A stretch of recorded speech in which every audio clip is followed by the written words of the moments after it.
Hi, my name is Elise Roberts, and this is my personal framing statement video.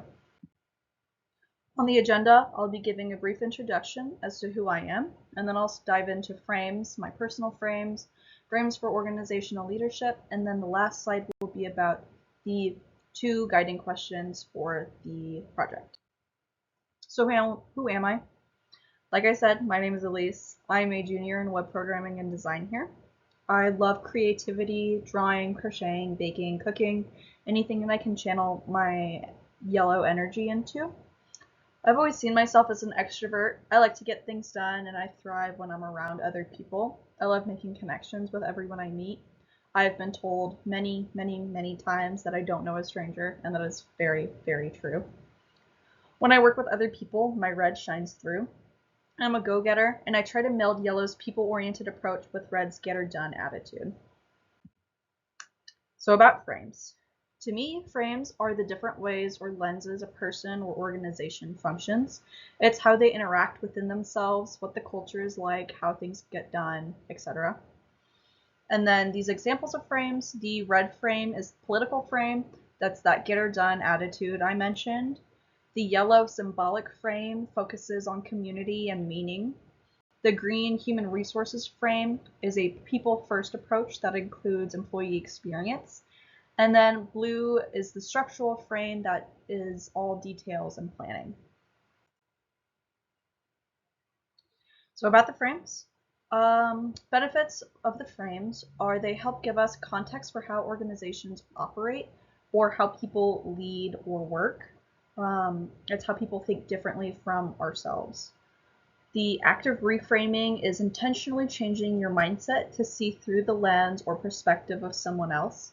It allows you to understand their situation better and work with them more efficiently in a way that makes sense to them as an individual.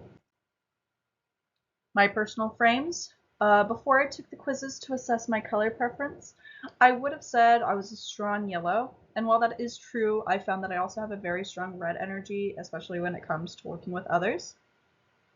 My strengths and weaknesses include I am enthusiastic, friendly, and bold. I'm very caring and encouraging, and I'm very, very competitive and strong-willed.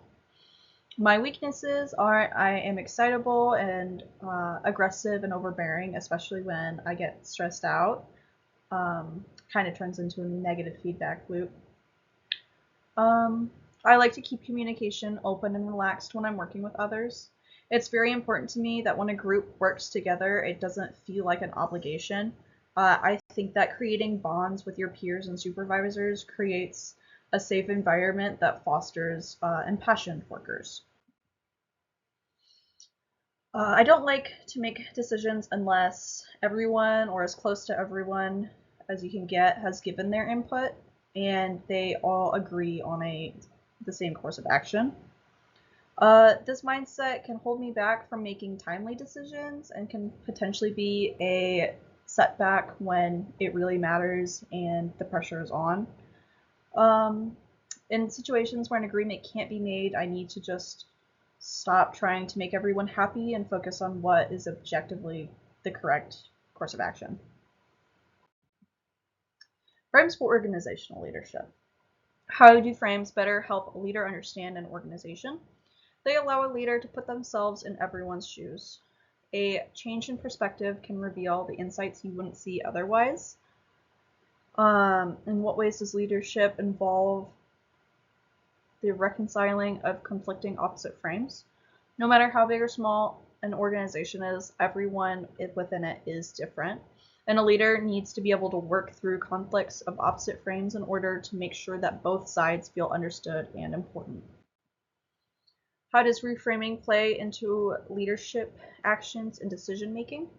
A good leader will listen to their workers through conflict after viewing the problem for all the relevant frames and adjust their decisions based on what they find. They will listen and connect with everyone in the best way for them. This includes the platinum rule, which is treat everyone the way they want to be treated, and not the golden rule, which is treat everyone the way you wanted to be treated. Ultimately, I do strongly believe that the symbolic and human resource frames build a strong foundation of leaders and employees who care deeply about what they do and care about each other to some degree. Not everyone has to be best friends, but if you at least care if someone is having a hard day, it makes work a lot better. But I do find that for myself, the structural frame is not always my top priority. So I think in the future, I'm going to have to try to be more mindful of that and switch over to thinking a little more analytically than what I'm used to. Personal frames and reframing. So these two overarching questions for this project. How does the concept of frames and reframing help you better understand yourself? I learned I'm not just an extrovert. I'm a yellow-red in large groups and a yellow-green in small groups or individually. And how the concept of frames and reframing help you better understand your relationship with others in terms of personal leadership. I learned that there is a difference between red and blue and green and yellow. Before learning about the frames in here, I kind of just assumed that if you are a thinker, you're going to be a go-getter, you're going to be analytical, you're going to want all the details. And if you're a feeler, you're going to care about everyone. Because I care about everyone, but I do it in a more extroverted way. I learned about the importance of making connections and understanding that everyone has their own frame and that not everyone thinks the way that I do. And being mindful for what works for each frame / personality type. That's really important. Making sure that everyone is being communicated with and included in a way that makes sense to them. Thank you.